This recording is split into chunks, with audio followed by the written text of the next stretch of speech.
Crimes इन Hindi channel पर आपका स्वागत है। सब्सक्राइब करें और दूसरी कहानियां चेक करें। 7 मार्च 2019 की बात है। राजस्थान के सीकर जिले के नीमका थाना शहर के पुलिस थाने में नागौर जिले के शेरानी आबाद के रहने वाले सुल्तान खां ने एक रिपोर्ट दर्ज कराई। इस रिपोर्ट में कहा गया था कि वह अपने भाई इरफान के साथ दिल्ली एयरपोर्ट से सऊदी अरब से आए अपने परिचित इरफान और वली मोहम्मद को लेकर अपनी स्कॉर्पियो गाड़ी से नागौर जिले के डीडवाना शहर जा रहा था। शाम करीब 4 बजे नीमका थाना बाईपास पर बने रेलवे अंडरपास के नीचे उनकी स्कॉर्पियो गाड़ी के आगे एक कैंपर गाड़ी और पीछे स्विफ्ट कार आकर रुकी। दोनों कारों से उतरे लोगों ने हमारी कार रोक ली और हथियार दिखाकर हमें गाड़ी से उतार दिया। दोनों गाड़ियों से आए बदमाशों ने हमसे 30,000 रुपए नकद, कपड़े, प्रेस, थर्मस, स्पीकर और काजू बादाम वगैरह लूट लिए। इसके बाद बदमाश अपनी कैंपर कार में मेरे भाई इरफान का अपहरण कर ले गए। साथ ही हमें सड़क पर छोड़कर हमारी स्कॉर्पियो भी ले भागे। पुलिस ने सुल्तान खां की रिपोर्ट दर्ज कर ली। हालांकि रिपोर्ट में ऐसी कोई बड़ी बात नहीं थी, कोई बड़ी लूटपाट भी नहीं हुई थी, लेकिन अपहरण का मामला गंभीर था। पुलिस ने तुरंत कार्रवाई करते हुए इलाके में चारों तरफ नाकेबंदी करवा दी। पुलिस ने अपहृत इरफान की तलाश शुरू की तो रात को सीकर जिले में ही हांसनाला मंदिर के पास इरफान और लूटी गई स्कॉर्पियो गाड़ी मिल गई। स्कॉर्पियो गाड़ी में इरफान और वली मोहम्मद से लूटी गई रकम, प्रेस, स्पीकर और थर्मस आदि सामान नहीं मिले। फिर भी लूटी गई गाड़ी और अपहृत युवक के मिल जाने से पुलिस ने राहत की सांस ली।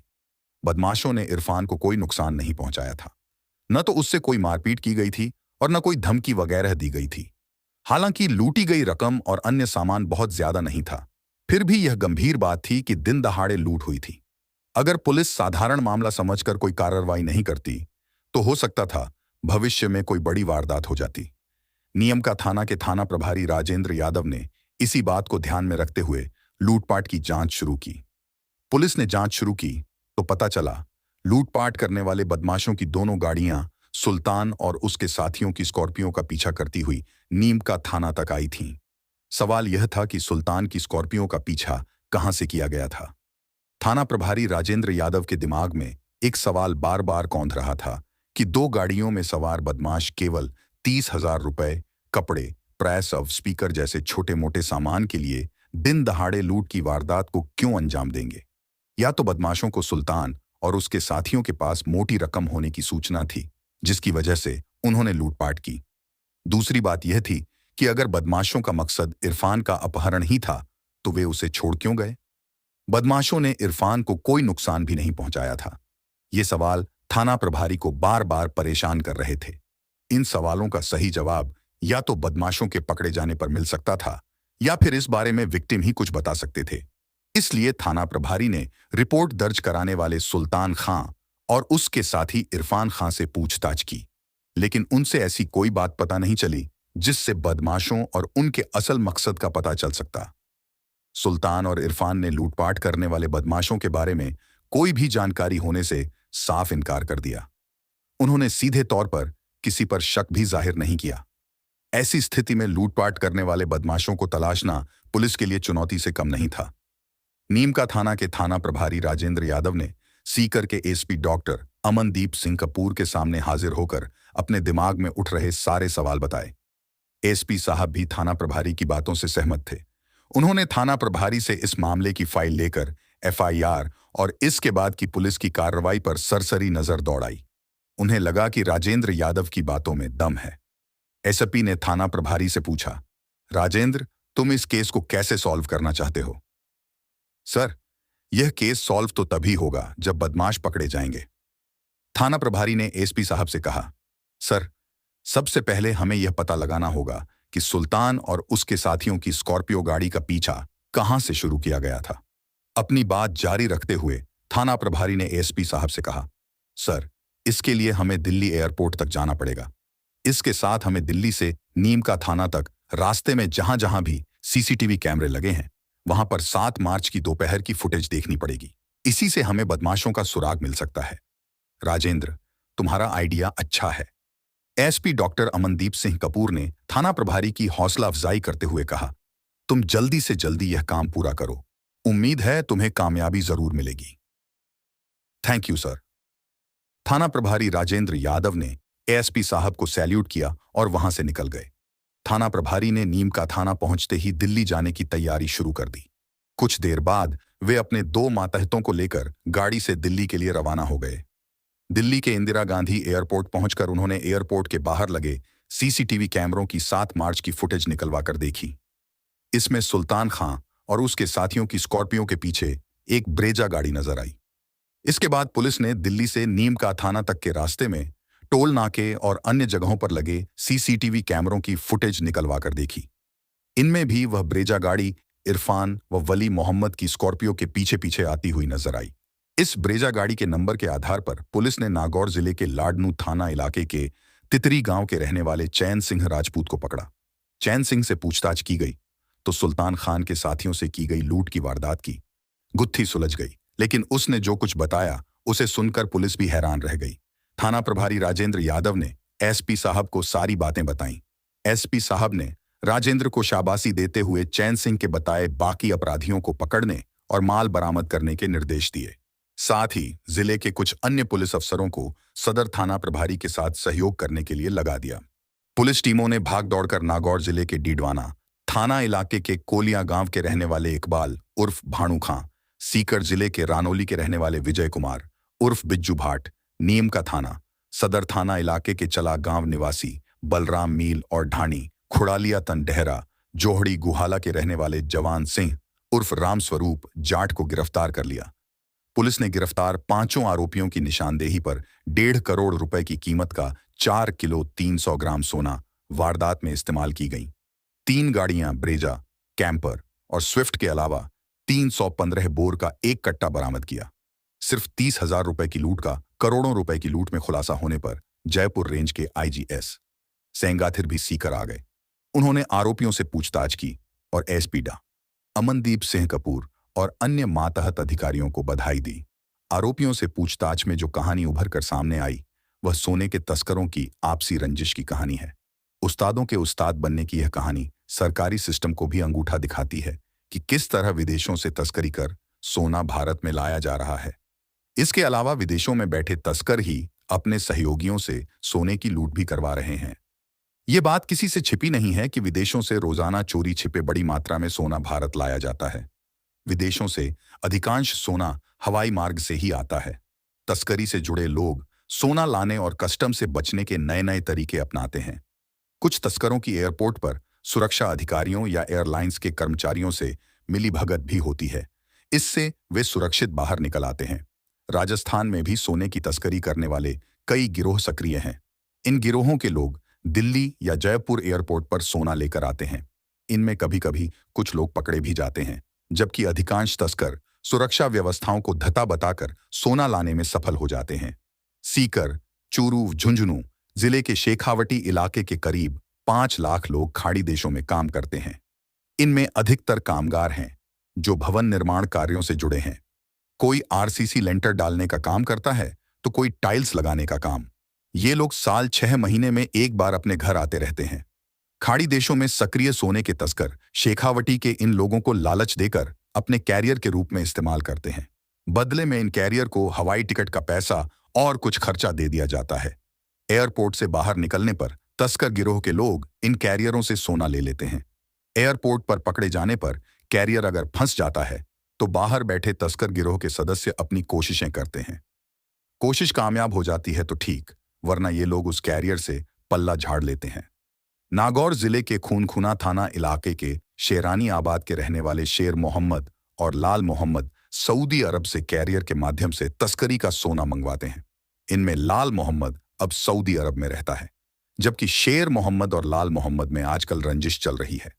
रंजिश का कारण यह है कि करीब 1.5 साल पहले लाल मोहम्मद की ओर से सऊदी अरब से मंगाए गए सोने की लूट हो गई थी। लाल मोहम्मद को इस लूट में शेर मोहम्मद का हाथ होने का शक था। इसके बाद लाल मोहम्मद के साथ एक बार फिर धोखा हो गया। लाल मोहम्मद के लिए सऊदी अरब से तस्करी का सोना लेकर आया एक कैरियर दिल्ली से निर्धारित गाड़ी में न आकर दूसरी गाड़ी में बैठकर चला गया था। बाद में लाल मोहम्मद ने उसका अपहरण कर अपना सोना वसूल किया था। इस मामले में नागौर जिले के खूनखुना थाने में मुकदमा दर्ज हुआ था। इसमें पुलिस ने लाल मोहम्मद, चैन सिंह, मोहम्मद अली, अली मोहम्मद, अब्दुल हकीम आदि के खिलाफ चालान पेश किया था। आजकल सऊदी अरब में रहकर भी लाल मोहम्मद अपने विरोधी शेर मोहम्मद की गतिविधियों की सारी जानकारियां रखता था। चूरू जिले के बीदासर गांव का रहने वाला वली मोहम्मद 3 साल से सऊदी अरब में रह रहा था। वह वहां आरसीसी लेंटर डालने का काम करता था। बीदासर गांव का ही रहने वाला इरफान करीब 9 महीने से सऊदी अरब में रहकर टाइल्स लगाने का काम करता था। वली मोहम्मद और इरफान भारत में अपने घर आना चाहते थे। सोने के तस्कर शेर मोहम्मद को यह बात पता चली तो उसने सऊदी अरब में सक्रिय अपने लोगों के माध्यम से इन दोनों को सोना लाने के लिए राजी कर लिया। उसने दोनों को सऊदी अरब से दिल्ली तक का हवाई जहाज का फ्री टिकट और दिल्ली से गांव तक जाने के लिए टैक्सी कराने का वादा किया था। दूसरी तरफ सऊदी अरब में रह रहे शेर मोहम्मद के विरोधी लाल मोहम्मद को यह बात पता चल गई कि बीदासर के इरफान और वली मोहम्मद नाम के 2 युवक शेर मोहम्मद के लिए सोना ले जाएंगे।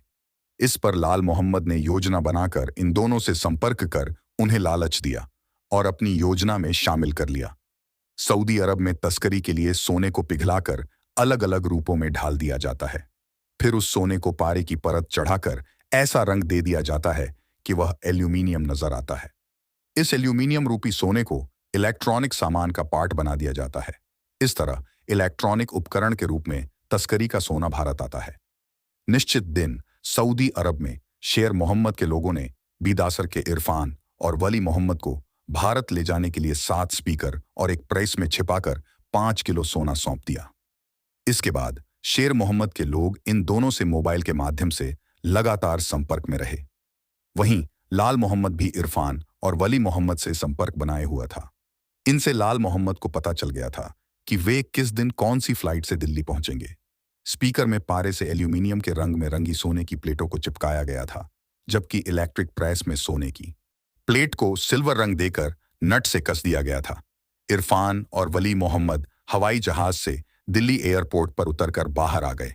कहा जाता है कि सोने के तस्कर शेर मोहम्मद की दिल्ली एयरपोर्ट पर कस्टम व सुरक्षा अधिकारियों से मिली भगत थी, इसलिए इरफान और वली मोहम्मद को न तो किसी ने रोका और न ही उनके सामान की जांच की। सऊदी अरब से सोना लेकर आ रहे इरफान और वली मोहम्मद को दिल्ली से लाने के लिए शेर मोहम्मद ने सुल्तान खां और उसके भाई इरफान को स्कॉर्पियो गाड़ी लेकर भेजा। दूसरी तरफ लाल मोहम्मद ने सऊदी अरब से ईमो कॉलिंग के जरिए अपने ड्राइवर नागौर जिले के लाडनू के तितरी निवासी चैन सिंह राजपूत को सोना लेकर आ रहे इरफान और वली मोहम्मद से माल लूटने को कहा। उसने चैन सिंह को इरफान और वली मोहम्मद की फोटो सहित फ्लाइट नंबर वगैरह की सारी जानकारी दे दी। इस पर चैन सिंह ने अपने परिचित बदमाशों इकबाल, विजय कुमार उर्फ बिज्जू, जवान सिंह उर्फ राम स्वरूप, बलराम और 3 अन्य लोगों को साथ लेकर सोना लूटने की योजना बनाई। योजना के मुताबिक चैन सिंह और उसका एक साथी नरेंद्र सिंह ब्रेजा गाड़ी लेकर 7 मार्च को फ्लाइट आने के समय से काफी पहले ही दिल्ली एयरपोर्ट पहुंच गए। उन्होंने फ्लाइट आने के बाद एयरपोर्ट से बाहर निकल रहे यात्रियों में फोटो के आधार पर इरफान और वली मोहम्मद को पहचान लिया। चैन सिंह व उसका साथी नरेंद्र उन पर नजर रखते रहे। इरफान और वली मोहम्मद जब सुल्तान खां व उसके भाई इरफान के साथ उनकी स्कॉर्पियो में बैठ गए तो चैन सिंह व उसका साथी अपनी ब्रेजा गाड़ी से उनके पीछे पीछे चलते रहे। बीच बीच में ये लोग अपने साथियों को सूचना भी देते रहे। दिल्ली से जयपुर वाले नेशनल हाईवे नंबर 8 पर गुड़गांव, धारूहेड़ा, शाहजहांपुर, नीमराना, बहरोड होकर ये लोग कोटपुतली पहुंच गए। कोटपुतली से नीम का थाना जाने के लिए हाईवे से अलग रास्ता है। नीम का थाना में बाईपास पर चैन सिंह के बाकी साथी एक कैंपर और एक स्विफ्ट कार में सोना ला रहे इरफान और वली मोहम्मद की स्कॉर्पियो गाड़ी का इंतजार कर रहे थे। दोनों कैरियरों के साथ सुल्तान और उसके भाई की स्कॉर्पियो गाड़ी जब नीम का थाना में रेलवे अंडरपास पर पहुंची तो चैन सिंह के साथियों ने अपनी दोनों गाड़ियां उनकी स्कॉर्पियो के आगे पीछे लगाकर सुल्तान, उसके भाई इरफान और दोनों कैरियर वली मोहम्मद व इरफान को गाड़ी से नीचे उतार लिया। बदमाशों ने इन चारों को अपनी कैंपर गाड़ी में बैठा लिया। इन लोगों ने सुल्तान की स्कॉर्पियो अपने कब्जे में ले ली। रेलवे अंडरपास से ऊपर चढ़ाई पर सुल्तान और उसका भाई इरफान बदमाशों से संघर्ष करने लगे, लेकिन दोनों कैरियर चुपचाप बैठे रहे। इस दौरान बदमाशों की गाड़ी की गति धीमी हो गई तो दोनों कैरियर इरफान व वली मोहम्मद कूदकर भाग निकले। मौका मिलने पर सुल्तान भी किसी तरह बचकर भाग निकला। बदमाशों ने गाड़ी रोककर उन्हें पकड़ने का प्रयास किया, लेकिन शहर के बीच और दिन का समय होने के कारण उन्हें फंसने का डर हुआ। इस पर वे सुल्तान के भाई इरफान और उनकी स्कॉर्पियो को लेकर भाग गए। बाद में सुल्तान ने पुलिस को 30,000 रुपए नकद और इलेक्ट्रॉनिक सामान लूटने और इरफान का अपहरण होने की सूचना दी तो पुलिस ने नाकेबंदी करा दी। नाकेबंदी के दौरान बदमाश हांसनाला मंदिर के पास इरफान और स्कॉर्पियो को छोड़कर भाग गए, लेकिन स्कॉर्पियो में से वह सारा इलेक्ट्रॉनिक सामान ले गए जो इरफान और वली मोहम्मद सऊदी अरब से लाए थे। इसी इलेक्ट्रॉनिक सामान में 5 किलोग्राम सोना छिपाकर रखा हुआ था। सुल्तान ने पुलिस में जो रिपोर्ट दर्ज कराई उसमें केवल इलेक्ट्रॉनिक सामान लूटने की बात कही थी, सोने का जिक्र नहीं किया था। बाद में चैन सिंह सहित 5 बदमाशों की गिरफ्तारी से 5 किलोग्राम सोने की लूट का भंडाफोड़ हुआ। बाद में पुलिस ने सऊदी अरब से सोना लाने वाले चूरू के बीदासर निवासी इरफान और वली मोहम्मद को भी गिरफ्तार कर लिया। नागौर जिले के मकराना निवासी एक आरोपी नरेंद्र सिंह को भी पुलिस ने बाद में गिरफ्तार किया। वह दिल्ली एयरपोर्ट से चैन सिंह के साथ ब्रेजा गाड़ी से सुल्तान और दोनों कैरियरों का पीछा कर रहा था। इस वारदात में चैन सिंह के साथ मिलकर लूट व अपहरण की वारदात करने वाले कुछ बदमाश कथा लिखे जाने तक फरार थे। पुलिस उनकी तलाश कर रही थी। इसके साथ ही 700 ग्राम सोने के बारे में भी पता किया जा रहा है। पुलिस ने 6 स्पीकर और एक प्रेस में भरा 4 किलो 300 ग्राम सोना ही बरामद किया है। एक स्पीकर खाली मिला था। पुलिस को अंदेशा है कि आरोपियों ने एक स्पीकर में भरा सोना खुर्द-बुर्द कर दिया होगा। पुलिस का कहना है कि गिरफ्तार आरोपी विजय कुमार उर्फ बिज्जू भाट राजस्थान के कुख्यात अपराधी आनंद पाल के गिरोह से जुड़ा हुआ था। आनंद पाल के एनकाउंटर के बाद वह राजू ठेहट गैंग से जुड़ गया। वह अवैध हथियारों की सप्लाई भी करता है। बिज्जू के खिलाफ फायरिंग व लूट के 7 मामले दर्ज हैं। वह 5,000 रुपए का इनामी बदमाश है। एसपी अमनदीप सिंह कपूर का दावा है कि शेर मोहम्मद हर साल 5 से 7 बार कैरियरों के माध्यम से सऊदी अरब से सोना मंगवाता है।